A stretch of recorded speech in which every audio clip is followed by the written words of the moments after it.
दूसरे अध्याय का श्लोक संख्या 16 और 17। नासतो विद्यते भावो ना भावो विद्यते सतः उभयोरपि दृष्टोऽन्तस् त्वनयोस्तत्त्वदर्शिभिः अविनाशी तु तद्विद्धि येन सर्वमिदं ततम् विनाशमव्ययस्यास्य न कश्चित् कर्तुमर्हति। इसका हिंदी अर्थ, असत वस्तु को कभी सत नहीं किया जा सकता। असत वस्तु की तो सत्ता नहीं है और सत का अभाव नहीं है। इस प्रकार इन दोनों का ही तत्वज्ञानी पुरुषों द्वारा देखा गया है। नाश रहित तो तू उसको जान जिससे यह संपूर्ण जगत दृश्य वर्ग व्याप्त है। इस अविनाशी का विनाश करने में कोई भी समर्थ नहीं है।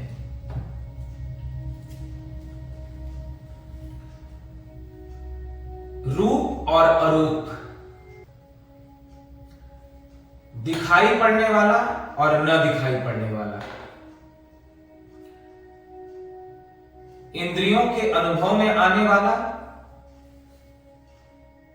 और इंद्रियों की पहुंच से अछूता रहने वाला, इंद्रियों के पकड़ में न आने वाला है। ये दो तत्व है। तुलसीदास जी ने रामचरितमानस में कहा, गो गोचर जह लगे मन जाई, सो सब माया जानहु भाई। इंद्रियों की जहां तक भी पहुंच है, जो भी मन विचार सकता है, बुद्धि जहां तक सोच सकती है, समझ सकती है, वह सब कुछ असत है, माया है, मिथ्या है, भ्रम है। इन आंखों के द्वारा जो कुछ भी देखा गया, देखा जा रहा है या देखा जाएगा, चाहे किसी यंत्र के माध्यम से देखा जाए, किसी मशीन के माध्यम से देखा जाए या और किसी उपाय से देखा जाए, वह सब कुछ मिथ्या, भ्रम, माया, असत ही है। क्योंकि सत इन आंखों से नहीं देखा जा सकता, असत इन आंखों से देखा जा सकता है। सत को देखने में हमारी आंखें समर्थ नहीं है। इन कानों से अब तक जो कुछ भी सुना गया, सुना जा रहा है और जितने भी शब्द, जितनी भी भाषाओं के सुने जाएंगे, वे सब कुछ असत, माया, मिथ्या, झूठी है, भ्रम ही है।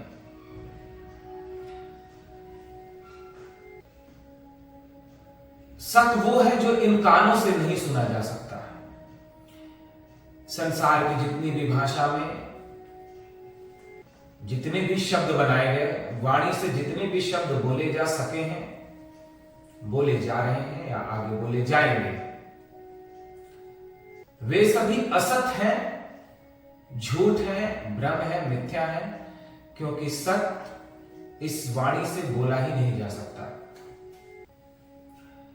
इंद्रियों की पहुंच उस तक नहीं है जो अविनाशी है। मन की पहुंच नहीं है जो अविनाशी है, जो नित्य है। बुद्धि की पहुंच नहीं है, इंद्रियों की पहुंच वहां तक नहीं है, जो नित्य है, अजन्मा है, अविनाशी है, सदा रहने वाला है। सदा रहने वाला सत कहलाता है और सिर्फ रहने का आभास जिससे होता हो वह असत कहलाता है, झूठ कहलाता है। जैसे आप जब सपना देखते हो, सपने में आपको सब कुछ सत्य लगता है। सपने में आज तक किसी को ऐसा नहीं लगा कि यह सपना है। सपने में सबको सपना सच्चा ही लगता है। सपने की पृथ्वी सच्ची लगती है, सपने के लोग सच्चे लगते हैं, सपने की बातें सच्ची लगती हैं, सपने का सुख दुख सच्चा लगता है।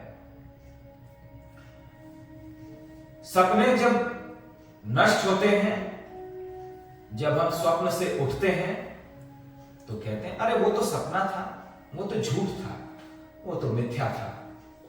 सपने में जब तक रहते हैं तब तक उसे झूठ नहीं समझ पाते या उसे झूठ नहीं कहते। वहां तो सांप आ जाए तो भयभीत भी होते हैं, राज्य मिल जाए तो आनंदित भी होते हैं। सुख दुख सब का भान हमें सपने में होता है जब तक हम सपने में हैं। लेकिन जब हमारा स्वप्न टूटता है तब हम कहते हैं वो सब झूठा था, वो असत था।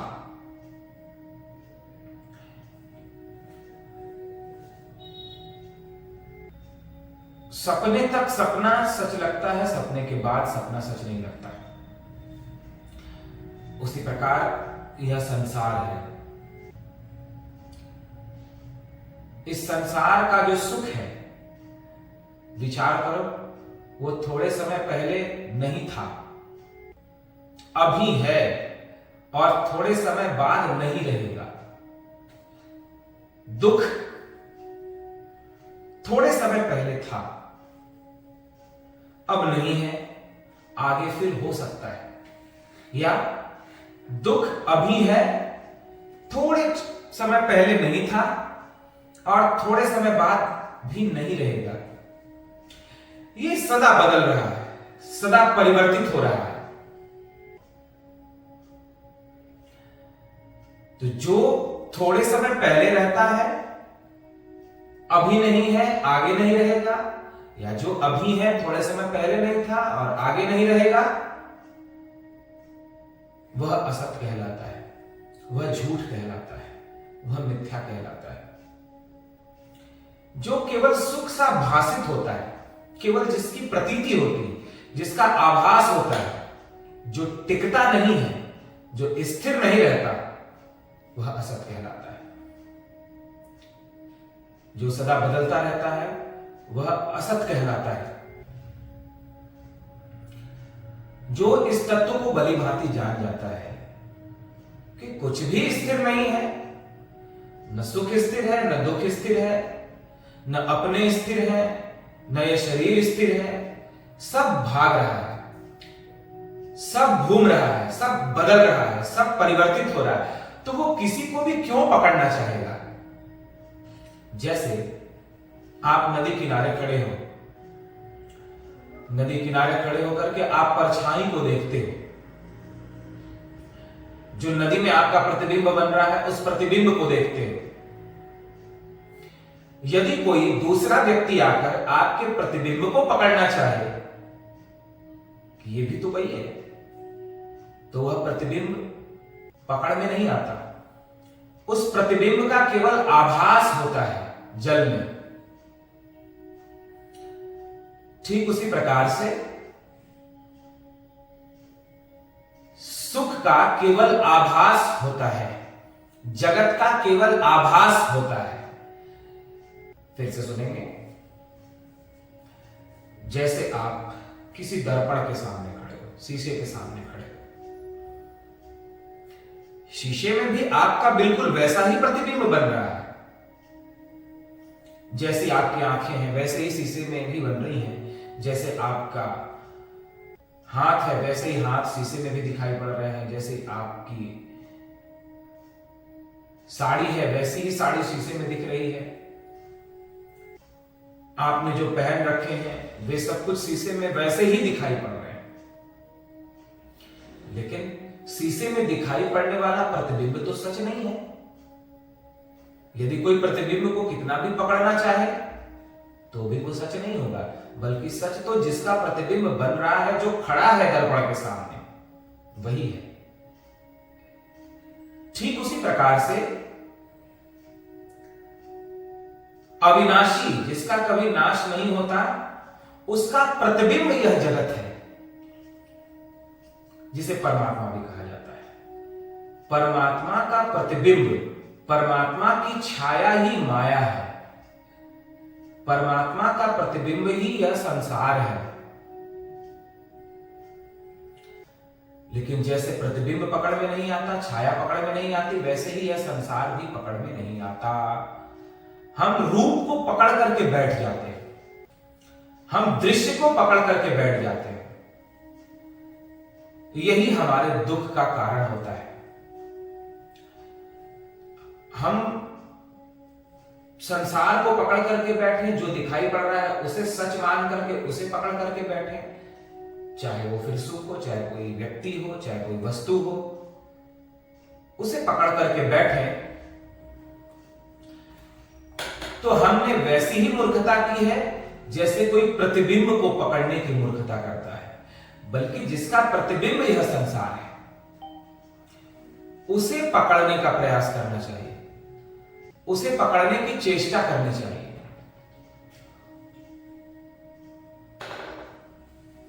बिना उसको पकड़े मनुष्य को मोक्ष का अनुभव नहीं होता। जो इन आंखों से नहीं दिखाई पड़ रहा है वही सच है। ये बड़ी विचित्र बात है। जो इन आंखों से दिखाई पड़ रहा है वो सच नहीं है, बल्कि जो इन आंखों से नहीं दिखाई पड़ रहा है, भले नहीं दिखाई पड़ रहा है लेकिन सच वही है। जो इन इंद्रियों से नहीं अनुभव हो रहा है, सच वही है, चाहे भले आप अनुभव नहीं कर पा रहे हो। यही बात भगवान कहते हैं कि सत्य सदा सच ही रहता है और झूठ सदा झूठ ही रहता है। आप सपने से जगते हो तो सपना समाप्त हो जाता है। आप कहते हो मैं जग गया, और जग करके कहते हो कि सपना नष्ट हो गया, सपने का संसार नष्ट हो गया, सपने का सुख दुख नष्ट हो गया। लेकिन जब आप जगने से भी जगते हो, नींद से तो जगते ही हो, लेकिन जब जगने से भी जगते हो तब समाधि में प्रवेश मिलता है। नींद से जगते हो तो ये संसार आपको दिखाई पड़ता है, लेकिन जब इस जगने से भी आप जगते हो तो समाधि प्राप्त होती है। उस समाधि में ये संसार भी वैसे ही नष्ट हो जाता है जैसे नींद से जगने के बाद सपना नष्ट हो जाता है।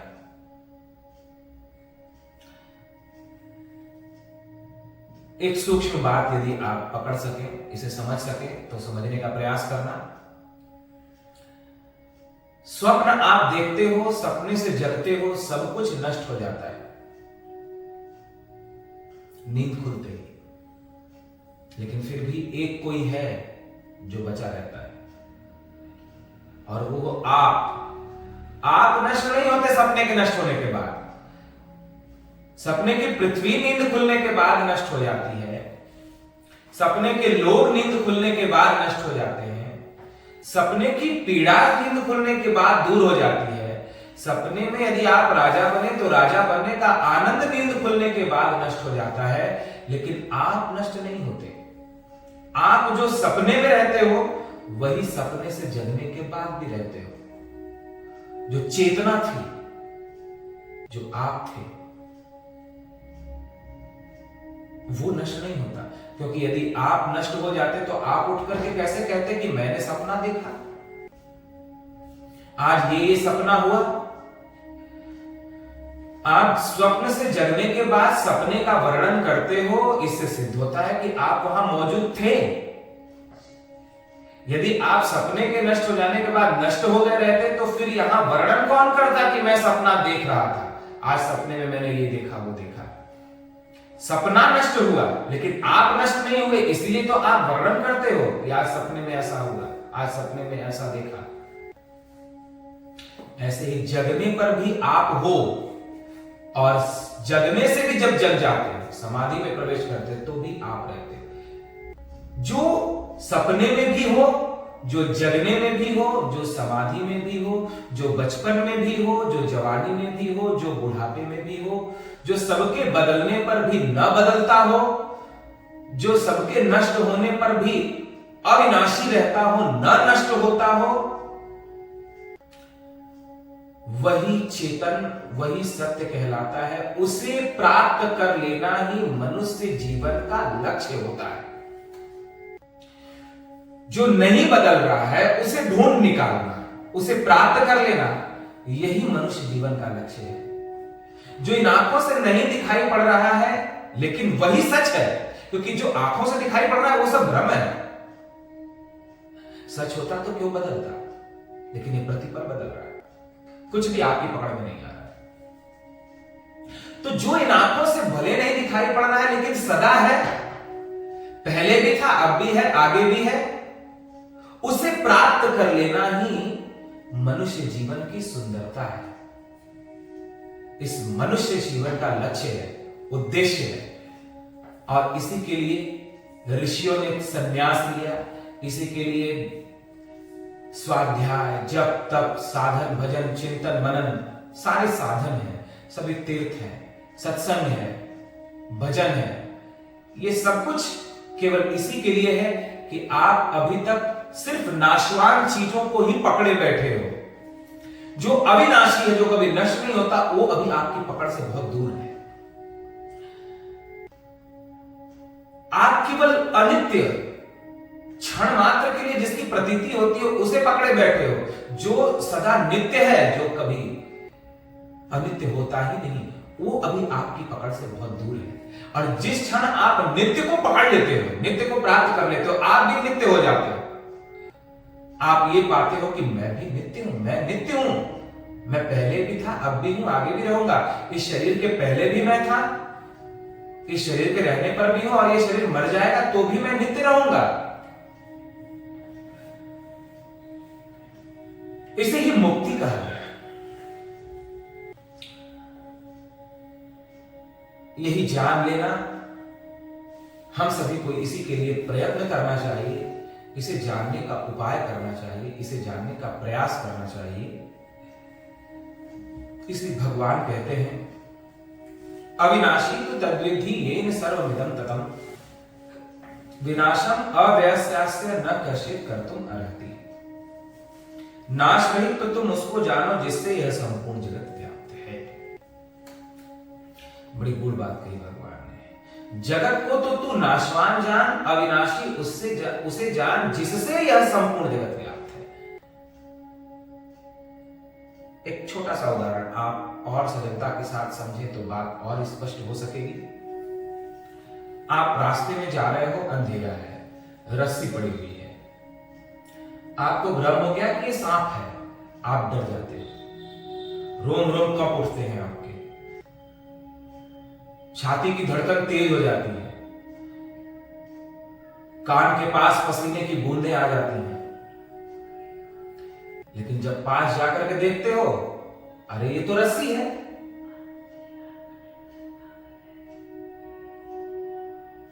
ठीक उसी प्रकार से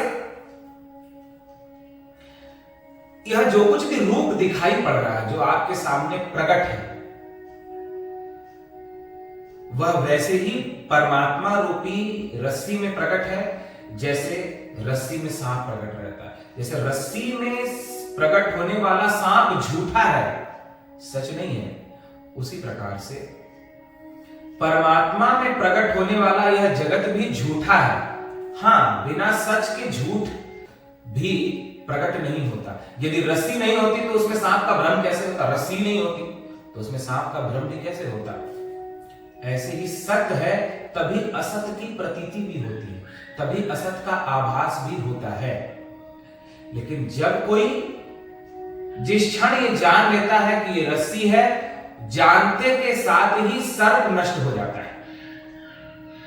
जब तक वो नहीं जान रहा है तब तक उसे डर लग रहा है, अरे सर्प है, अब तो आगे आ रहा होगा, अब तो मेरे ऊपर चढ़ेगा, अब तो मुझे काटेगा, मुझसे भागा नहीं जाएगा। लेकिन जैसे ही उसको ये पता चलता है, किसी ने लाइट जला करके दिखा दिया कि ये तो रस्सी नहीं, ये तो रस्सी है, सर्प नहीं है, वैसे ही उसका भय समाप्त हो जाता है और वो गहरी सांस लेता है, उसे बड़ी शांति मिलती है। वैसे ही जिस क्षण आपको ये दिखाई पड़ जाता है कि ब्रह्म ही, परमात्मा ही सत्य है, उसी क्षण ये संसार सपने के जैसा लगने लग जाता है। एक बात और, एक प्रयोग भी कर सकते हैं आप। रात को सोने से पहले जब आप सोने के लिए बिस्तर पर जाओ तो ये मन में बार बार दोहराओ कि आज मुझे सपने में ये याद रहे कि मैं सपना देख रहा हूं। तब तक दोहराते रहो जब तक कि नींद ना आ जाए। ये दोहराते, नींद में जा रहे हो और बोलते जा रहे हो, गहरे में संकल्प करते जा रहे हो कि आज मैं जानूंगा सपने में कि मैं सपना नहीं देख रहा हूं। और जब आप सपना देखोगे उस समय आप ये पाओगे कि आपका सपना नष्ट हो गया। सपने में यदि किसी को ये याद आ जाए कि ये सपना है, उसी समय सपना नष्ट हो जाएगा। सपने में ये याद नहीं रहता कि ये सपना है, इसीलिए सपना दिखाई पड़ता है। सपने में जिस समय ये पता चल जाए, याद रह जाए कि ये तो मैं सपना देख रहा हूं, उसी समय सपना रह नहीं सकता, वो नष्ट हो जाएगा। ये भी बड़े आश्चर्य की बात है। इसी प्रकार जिस क्षण आप ये जान लेते हो कि ये सब कुछ असत है क्योंकि बदल रहा है, स्थिर नहीं है, अभी जो कुछ समय पहले था वो अब नहीं है, वो आगे नहीं रहेगा। अभी जो है वो पहले नहीं था, अब नहीं है, आगे नहीं रहेगा। ये शरीर जन्म से पहले नहीं था, अब है, आगे नहीं रहेगा। ऐसा सभी के विषय में आप गणित कर सकते हो। सुख है, दुख है, संपत्ति है, वो सदा बदल रहा है। जो इस चीज को ठीक से जान लेता है उसका सपना टूट जाता है, वो जगने से भी जग जाता है, और जगने से भी जब जगता है तो वह अविनाशी को प्राप्त करता है। वो उसे प्राप्त करता है जो कभी नष्ट नहीं होता। अविनाशी उसे जानो जिससे यह संपूर्ण जगत प्रकट हुआ है। जो जगत है वो सच नहीं है, बल्कि जिससे जगत दिखाई पड़ रहा है। जैसे सर्प से रस्सी से सर्प दिखाई पड़ रहा है, तो रस्सी सच है, सर्प सच नहीं है। वैसे ही जिससे यह संसार बना है, जिससे संसार आभास हो रहा है, जिससे संसार का वो सच है, न कि संसार। लेकिन उसे प्राप्त करना यही मनुष्य जीवन का उद्देश्य और लक्ष्य है। भगवान कहते हैं यह दृश्य जगत जो कुछ भी दिखाई पड़ रहा है वह अविनाशी से व्याप्त है। मनुष्य को सिर्फ विनाशी की जानकारी, वो विनाशी को ही पकड़ा रहता है, परछाई को ही पकड़ा रहता है। लेकिन जिससे परछाई आ रही है वो उसको नहीं देख पाता। यदि परछाई को छोड़ दे तब तो जिसकी परछाई है वो दिखाई पड़े, लेकिन परछाई को मनुष्य छोड़ना ही नहीं चाहता। ये झूठ को छोड़ना ही नहीं चाहता। सुख भाग रहा है, वो दिन प्रतिदिन वो भाग रहा है, लेकिन उसको छोड़ना नहीं चाहता, उसी को पकड़े रहना चाहता है कि सदा रहे। तो फिर जिसकी परछाई है, जिसने यह जगत बनाया है जो अविनाशी, वो कैसे उसकी पकड़ में आए, वो कैसे उसे दिखाई पड़े। इन तत्वों पर आप सभी विचार करें तो आप सभी का कल्याण होगा। बोलिए गीता माता की जय।